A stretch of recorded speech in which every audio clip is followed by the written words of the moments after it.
Estimados amigos y amigas, tengan ustedes muy buenos días en este miércoles 13 de diciembre, en la víspera ya de las elecciones presidenciales, en que he tenido la oportunidad de leer un libro que por lo menos yo quisiera que fuera leído por todos los políticos, por los empresarios, por los dirigentes gremiales y sindicales, por todo el mundo en realidad, pero especialmente por los que toman las decisiones en nuestro país, las decisiones respecto de la política y de la economía.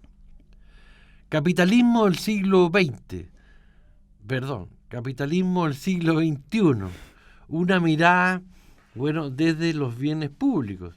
Esto es una mirada, entiendo yo, desde la educación, desde la salud, desde la previsión, desde el medio ambiente y tantos aspectos que hoy día se suponen bienes públicos de acceso o que tienen derecho a toda la humanidad. Capitalismo del siglo XXI, una mirada desde los bienes públicos. Un libro del profesor Héctor Vera, a quien le damos la bienvenida a este espacio. Digamos que Héctor Vega es abogado de nuestra Universidad de Chile, es doctor en Ciencias Económicas, es doctor también de la Escuela de Altos Estudios en Ciencias Sociales de París, ha sido investigador en Londres y en la India, además de ejercer la docencia en nuestras facultades de Derecho y Economía. Sin duda, Héctor Vega es un profesor de investigador de larga trayectoria y prestigio en el mundo, como que ha publicado 12 libros hasta aquí en países como Bélgica, España, Venezuela y, por cierto, el nuestro. Me quedo corto con lo que dije respecto de ese currículum, porque la verdad es que es bastante más amplio, a lo que voy a agregar solamente que también vamos a conversar con un experto de las Naciones Unidas. Profesor Vega, bienvenido aquí a Radio Universidad de Chile.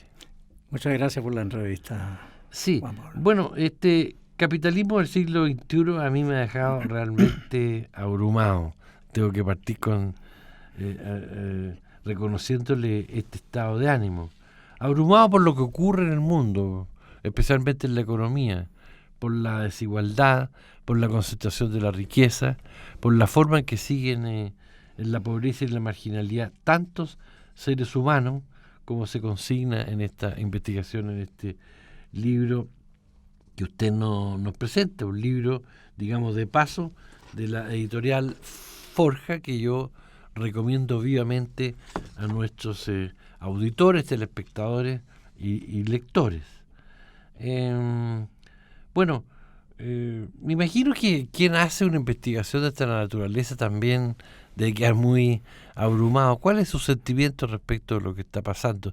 Le cuento una anécdota. Yo, cuando era estudiante universitario, me tocó leer un librito chico en que una reciente coloquio que había habido en París advertía que de seguir con estas formas de producción capitalista, el mundo no pasaría de 50 años.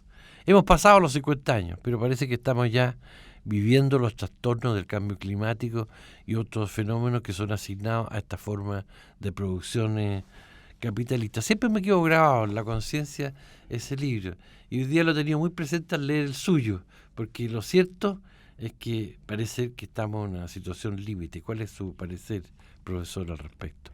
Bueno, existen dos problemas fundamentales. Uno, el cambio climático, que tú acabas de citar, y el otro, el envejecimiento de la población, que tiene que ver con el mercado laboral. Es decir, en este momento tenemos con 100 activos, existen 78 pasivos, ya sea jóvenes que aún no entran al mercado de trabajo y gente de tercera edad, 65 años hacia arriba, que se supone que ya van a recibir una pensión. De tal manera de que en el año 2050 esto va a aumentar. Vamos a pasar de esa cifra que ya di a 78 pasivos, por cada 100 activos, lo cual va a representar un problema tremendo, porque además pensemos de que la robotización va a expulsar a mucha gente de su puesto de trabajo. Y ya se está dando lo que se podría llamar la artesanía de masas, en el sentido de que en este momento se empiezan a fabricar una serie de bienes que antes eran bienes que seguían el sistema y la lógica del Fordismo, en el sentido de tener obreros y empleados con un buen salario para que ellos compren la producción. En este caso era de Ford. Pero eso murió, eso se derrumbó con el capitalismo actual. Por ejemplo, demos un ejemplo, la Kodak en el año 2012 quebró, pero la Kodak fue reemplazada por Instagram, donde trabajaban 13 trabajadores, y en Instagram servían en ese momento a 30 millones de personas. De tal manera que eso nos da la escala de los desarrollos futuros. El caso de Uber, por ejemplo. Bueno, son todos artesanos, reunidos bajo la mentalidad y la lógica de los artesanos que quiebran un gremio, quiebran una organización que tiene los visos de una fábrica y con todos los beneficios, etcétera, etcétera, y cada uno se sirve su propio güey, como se dice. Y esto es porque ha crecido la expectativa de vida de la población, producto de la medicina y tantos fenómenos. Más la robotización y automatización. Claro, pero se dan fenómenos curiosos de todas maneras. Por ahí hay un país europeo que está invitando a los jóvenes a vecindarse en este país justamente porque están observando que se van a quedar sin mano de obra. ¿Son fenómenos aislados o vamos a vivir contradicciones de ese tipo? Se van a vivir contradicciones de ese tipo y yo creo que es bueno escuchar muchas veces las grandes contradicciones que se van con ciertas hipótesis. Por ejemplo, Robert Reich, que fue ministro del Trabajo, escribió en su blog, no hace mucho, eran 3 años, escribió en su blog, fue ministro del Trabajo de Clinton, en la primera presidencia de Clinton. Escribió, podría darse el caso de una máquina inteligente que fabrique todo, para hacer todo. Sería una especie de máquina de Aladino. Y si esta máquina hace todo, no va a necesitar de trabajadores. Y si no se necesita de trabajadores, quiere decir que la economía va a colapsar, el resto de la economía colapsa, porque no van a haber trabajadores con dinero en sus bolsillos para comprar. De tal manera de que no vamos a tener la posibilidad que el mercado capitalista se realimente, porque simplemente va a fallar el poder de consumo. Claro, algo así puede estar pasándonos a nosotros justamente, que mantenemos índices económicos discretos, como el de la inflación, y que se debe, parece que fundamentalmente a la falta de poder adquisitivo de nuestra población, más que a una eficiencia, ¿no es cierto?, en la administración del modelo. Yo creo que se debe a una gran desigualdad, una desigualdad terrible, porque nosotros tenemos de que el 1% de los receptores de ingresos detentan 30% de los ingresos. Pero ahí no está el problema está en que el 0,1, es decir, el 10% del 1% acapara 17% del ingreso. Ahora, de esa manera no se puede mantener un mercado, ni menos pensar de que vamos a llegar a situaciones de salario que permitan el goce y beneficio de los bienes públicos. Y ese es un gran problema, porque hay 3 bienes públicos fundamentales a los cuales la sociedad piensa que debe otorgársele a todos, por lo menos en teoría, sí, que son educación, salud y vivienda social. La vivienda social ya lo hemos visto en la televisión. ¿En qué condiciones les entregan las casas a aquellos felices poseedores de la casa soñada? En 1 mes, 3 meses empiezan a haber fallas. Eso no es una entrega que va a satisfacer un bien público. Y la educación, ya sabemos, la educación hay que pagarla. Y tenemos problemas cuando vemos de que a los candidatos se les pide, bueno, ¿y usted qué va a hacer con el CAE? Algunos dicen así un poco a tropiezo, a tropezona, dicen sí, lo vamos a eliminar, no se saben muy bien las condiciones, pero haber entregado la financiación de la educación, un bien público, a los bancos, eso yo creo que fue un pecado capital, que no se puede de ninguna manera pensar que en aquella época eran posibles esas condiciones. Yo creo que en ninguna época son posibles esas condiciones. Sí, claro, el famoso crédito con aval Del del Estado. Estado, que constituyó un suculento negocio justamente para los bancos que administraron estos recursos. Digámosle a nuestros lectores, auditores y auditores que este es un libro que no está centrado realmente en Chile, sino que en el mundo, En el mundo, en la exactamente. economía mundial, de la cual, bueno, Chile es un país que ha sido muy fiel justamente a la consolidación de este modelo tan desigual como usted lo demuestra y que es tan pavoroso en algunas otras situaciones, porque además de lo que usted suma la desigualdad, yo diría, antenoche yo escuchaba el debate presidencial y veía a los candidatos muy poco resueltos, por ejemplo, aplicar un impuesto al patrimonio, de aplicar un impuesto a los más ricos. Se ha hablado en la campaña durante esto, pero en definitiva como que los candidatos no quisieran tomar posición al respecto. Yo recién terminado la lectura de su libro decía, pero bueno, ¿cómo se va a resolver entonces el problema de la inequidad, de la injusticia social, si los pocos ricos que ganan tanto no son capaces de hacer un sacrificio mayor en beneficio del país? Bueno, porque se piensa que lo podemos reemplazar por la Teletón, pero yo soy contrario a ese tipo de financiamiento de un bien público, porque resulta que la salud es algo que el Estado debe encargarse, de todas maneras. No creo que pueda ser una limosna que cada año levantamos con el objeto de hacer un presupuesto más o menos aceptable. En este caso, tengo entendido que la meta fueron 32.000 millones de pesos. Un Estado que es incapaz de dar 32.000 millones de pesos es un Estado que está, si no en crisis, por lo menos se ejerce sobre él una crítica fundamental. Pero hay una serie de índices que se pueden dar. Por ejemplo, yo veo de que existen exenciones tributarias que consisten en un 25% de los ingresos tributarios en este país, lo cual, si tienes la mitad de eso, ya tenemos en el bolsillo 5.500 millones de dólares con el cual podemos disponer. Es decir, si vemos toda una lista de situaciones de bienes públicos que se tienen que financiar, llegamos fácilmente a los 19.000 millones de dólares. Fácilmente. Y bueno, ¿cómo se puede proveer eso? Yo creo que de ninguna manera se podría proveer bajo las condiciones actuales de la organización de la economía. Yo propongo para los tres bienes sociales públicos fundamentales, repito, salud, vivienda social y educación, propongo lo que se podría llamar un fondo de reserva y estabilización, que consiste simplemente en que todas aquellas empresas que entran a constituir este sector de la economía, como en alguna vez se llamó un área de propiedad social, un área mixta, un área privada, en este caso esa área abarcaría prácticamente un 90% de la actividad económica, porque para mí también los recursos naturales son bienes públicos, de tal manera que también ahí entra la minería. Y tenemos que ver una ausencia fundamental en este debate. Nadie habla del cobre. El cobre es una palabra ausente, es un tabú. Y no se toca porque está en manos de las transnacionales. En 1990, cuando todos celebramos el advenimiento de la democracia, en aquella época Codelco representaba un 70% de las ventas de ese recurso mineral. Actualmente es un 30%. El 70% lo tiene la actividad privada en el cobre. Y digamos las cosas como son. Quien privatizó el cobre no fue Pinochet. No podía privatizarlo porque el capital internacional no viene cuando el que rige el país es un dictador, no es un demócrata y en cualquier momento puede caer.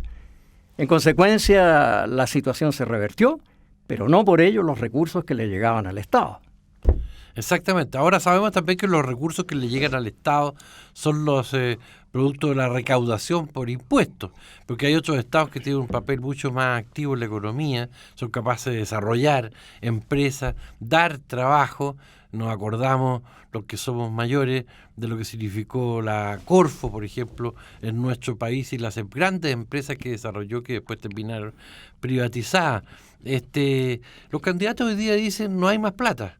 Y uno sabe que recursos hay muchísimos, posados afuera, solo que el Estado no puede echar mano de ellos para poder activar la economía, dar más trabajo y, por ejemplo, recaudar más a propósito de un recurso tan estratégico como el del cobre, que dicho sea de paso, la prensa mundial en estos días está advirtiendo de que los chinos han propuesto a un plazo de 20 o 30 años más producir solamente automóviles eléctricos, lo que significa un consumo de cobre mucho más alto todavía del que hoy día se requiere para los autos convencionales.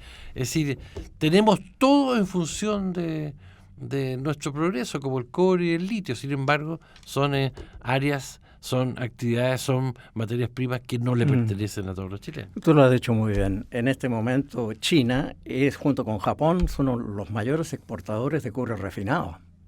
¿Y cómo lo hicieron? Simplemente empezaron a comprar el concentrado que partía de Chile, donde hay 25 minerales que ellos también obtienen, minerales preciosos, cobre, plata, etcétera, molibdeno, por supuesto. De tal manera de que ahí no lo vimos. El año 1999 yo publiqué un artículo justamente con este tipo de cosas, promoviendo una asociación con India y China. En aquella época era posible, en este momento ya no. Ya pasó ¿cómo se dice? Ya pasó ¿El cuarto de hora? Ya pasó el cuarto de hora, exactamente. Porque ellos están en otra estrategia y ya la consolidaron. Nosotros perdimos ese momento de hacer grandes asociaciones con los chinos. Pero tampoco se llega a una situación correcta desde el punto de vista, como ha citado, de los tributos, porque resulta que tenemos un royalty que no es un royalty, es un impuesto fijo. Y que viendo todas las exenciones que se hacen, etcétera, tenemos que, en lugar de tributar correctamente, apenas tributan 1,5% de lo traído y vendido. Sí. Llama la atención también, por ejemplo, en este debate que tuvimos oportunidad de ver entre los candidatos a presidente, que no se toca tampoco el tema de la carrera armamentista de las Fuerzas Armadas, es decir, donde sabemos que se utilizan muchísimos recursos que podrían ser redestinados a otras actividades. Hay un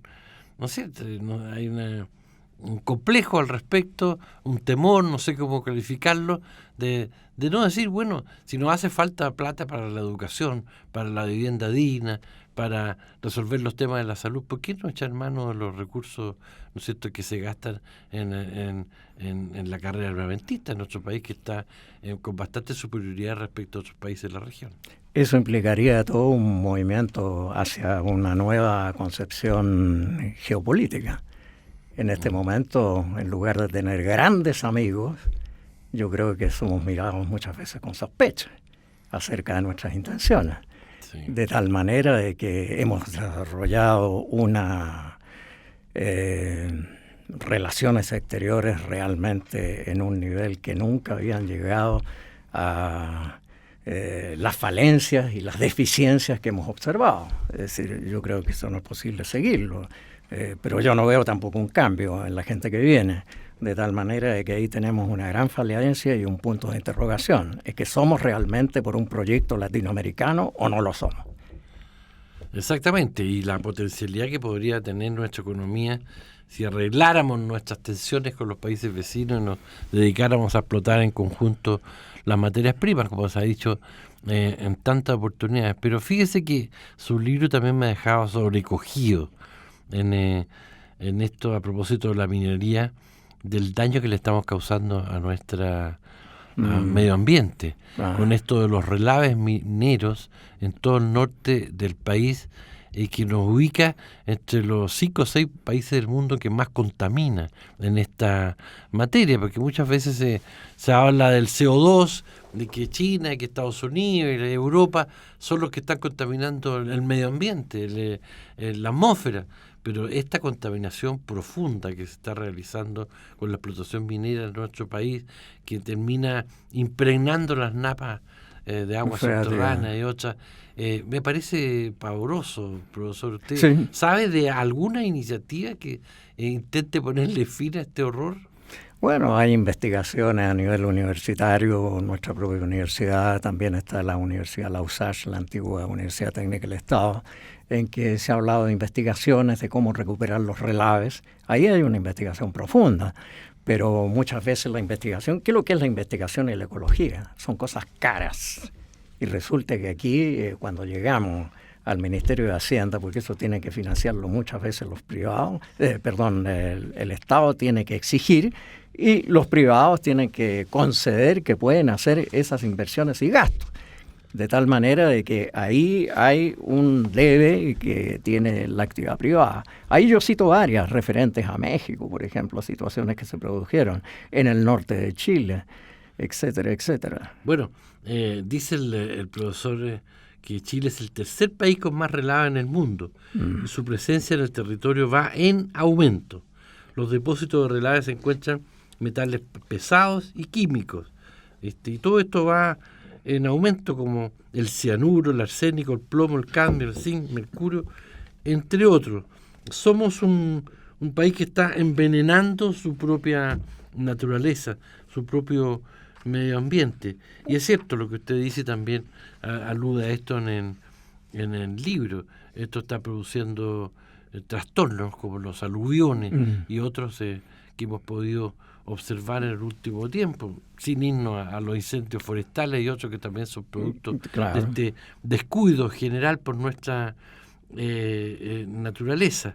La verdad que uno queda bastante impactado con este libro Capitalismo del siglo XXI. Por ahí me dice usted que ninguno de los dos candidatos significa un cambio sustancial en esta materia. ¿Estamos condenados a seguir así por mucho tiempo? Claro, porque el manejo de la economía está de acuerdo con los estándares que habían en el siglo XVIII, cuando en aquella época el rey de Francia le decía al ministro: usted va a ser el gran argentier, es decir, usted es el poseedor de la falquitrera, pero usted me asegura una parte. En aquella época era un rey absoluto. En este momento no podemos seguir con la lógica de un cajero de supermercado. No es que yo desprecie la labor del cajero del supermercado, lo digo ahí. Me parece una actividad bastante honorable y responsable, de responsabilidad. Pero un país no es un supermercado, es otra cosa. Hay que financiar bienes públicos, puesto que los bienes públicos son aquellos que la sociedad estima que deben estar al alcance de todos los ciudadanos. De tal manera de que la responsabilidad del Estado es enorme. Tiene que organizar la economía de otra manera. Y hasta el momento yo no veo que eso sea posible. En Chile, por lo menos. Bueno, y en eso descansa mi confusión, mi pavor, profesor, con toda confianza, porque realmente se trata de un libro que usted no se ha presentado, que es muy poco optimista respecto de que el planeta y Chile encuentren alguna solución a estas situaciones. Menos aún, y quiero arrancarle una palabra suya respecto de Estados Unidos, menos aún cuando tenemos a un Donald Trump que parece estar desafiando los pocos acuerdos que la humanidad había alcanzado en esto de la conservación del medio ambiente, del saneamiento del medio ambiente. Con Trump parece que vamos a retroceder mucho más y el mundo va a estar mucho más en riesgo. El 2020 tiene que concretarse la salida del Acuerdo de París, de Trump, digamos Estados Unidos en este caso, el 2020. Para el 2018 tenemos la COP 23-24, que va a ser en Polonia, en Katowice. La COP significa la Conferencia de Partes. El año 2015 se hicieron grandes acuerdos, pero siempre dentro de la ambigüedad. Por ejemplo, en el artículo 4 se cambia la palabra deberán hacer todo lo necesario. Los estados que firman este tratado lo cambian por deberían, condicional. Estamos dentro de la ambigüedad, de tal manera de que la COP de Marrakech, la COP de Bonn, etcétera, no son sino, se podría llamar, y lo dijeron ahí, no es invención mía, un café descafeinado, para llegar a la situación dramática el año 2018 en Polonia, para decir, bueno, concretemos las cosas que hemos acordado. Y la gran pregunta es, ¿seremos capaces de concretar? ¿Y quién está en peligro? Es el planeta, indudablemente, y la humanidad.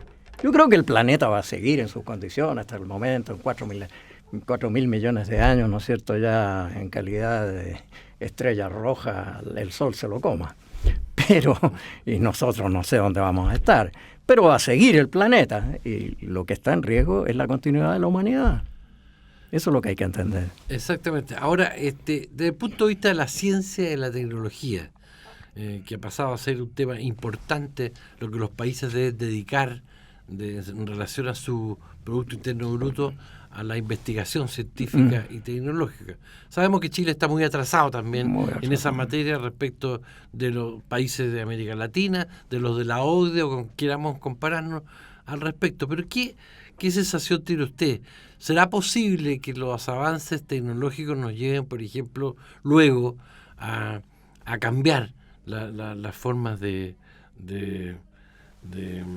energía, que podamos transformarnos en un mundo, en un país en que usemos energía limpia? ¿Está viendo con algún optimismo lo que sucede o todavía vamos a paso muy lento? Bueno, investigación y desarrollo entre los 35 países del OECD, el promedio, digamos, son 2.50% del PIB. Sí. En el caso de Chile llega a 0.35. Hay otros países que están también en la punta, que son, en este caso, Israel, 4.11. Tenemos países como Suiza, Suecia, etcétera, que están en la punta. Corea, 4.29, lo que es sorprendente. Pero sí, ahí está, veamos, Corea hace 30 años atrás estaba en la misma situación económica de Chile, hace 30 años atrás, y cambió completamente. Pero eso es posible cuando 25% del PIB, es posible que de formación bruta de capital fijo, es posible que eso se transforme en inversión productiva. Sí. No es posible llegar a esos niveles que ha llegado Corea, por ejemplo, en este caso del ejemplo. Son países del sudeste asiático que están alrededor del 35-40% de inversión del PIB, de tal manera que ahí tenemos una gran distancia. Ahora, la ecología, ya lo dijimos, es cara. Y de tal manera de que las energías limpias, descarbonizar el planeta, cuesta. Y entonces yo veo, por ejemplo, que aquí hay ciertas inversiones que se han hecho en antenas eólicas, lo cual es interesante. Sí. También están los paneles solares. Pero los paneles solares entraron en África, donde yo trabajé 15 años. Entraron el año 1980, cuando yo llegué allá, ya estaban los paneles solares. De tal manera que eso entra rápidamente. Pero la situación en esos países tampoco ha cambiado. Siguen altos niveles de contaminación. De tal manera que no hemos descarbonizado el planeta. Y esos son los grandes metas. Y Chile podría hacer mucho al respecto, porque resulta que además estamos privilegiados no solo por las materias primas del cobre y del litio, sino que también por la posibilidad de generar energía limpia, la eólica, desde luego, la solar y otras. Estamos realmente con mucha ventaja al respecto, pero hace 20 o 30 años atrás me acuerdo que había quienes decían: ¿para qué vamos a gastar plata en investigar cuando lo hacen las naciones poderosas? ¿Para qué vamos a investigar si Estados Unidos lo está haciendo por nosotros o Europa? Y usted da un muy buen ejemplo como el de Corea, ¿no es cierto?, que dice, mire, los países que han investigado, pese al pequeño tamaño de su riqueza, bueno, hoy día se han transformado en verdaderas potencias. Perdón, han entrado a la economía del conocimiento. Claro. Y los servicios. Y eso es importante. En el caso de China, los servicios han llegado a ser 50%. ¿Y de dónde salió China? El gran timonel, no sé si recuerda, nos decía, bueno, vamos a tener que hacer hornos para hacer acero doméstico, con bienes que se quebraban inmediatamente, no servía. Hicieron un camino. Actualmente están ya entrando a la economía del conocimiento. Estados Unidos, en servicios, 90% del PIB. Sí. Esas son, yo diría, las metas que nos plantea el futuro. Pero hay que hacer grandes decisiones. Y como tú decías, bueno, con los dos candidatos que tenemos al frente, yo no veo esas grandes decisiones. Ese es el problema. Claro, porque finalmente son decisiones políticas, lo que yo concluyo también de la lectura de su libro, que naturalmente es un un gran aporte a entender cómo está funcionando la economía en el mundo y cómo funciona en nuestro país, pero es también un gran aporte a lo que habría que hacer en la política, justamente para salir de su desarrollo, salvar al planeta y darle una vida digna, en este caso, a los que vivimos en nuestro país. Profesor Vega, Héctor Vega, quiero agradecerle su concurrencia aquí a Radio Universidad de Chile. Quiero volver a recomendar su libro a todos nuestros auditores, lectores y telespectadores, porque se trata de un libro fundamental para entender dónde estamos parados, a propósito de que ya en los próximos días tenemos una elección presidencial en que, al parecer, usted y yo compartimos de lo que vimos los candidatos no es muy auspicioso respecto de del cambio que urge que haga la humanidad y que haga nuestro país. Muchas gracias, profesor. Gracias, Juan Pablo.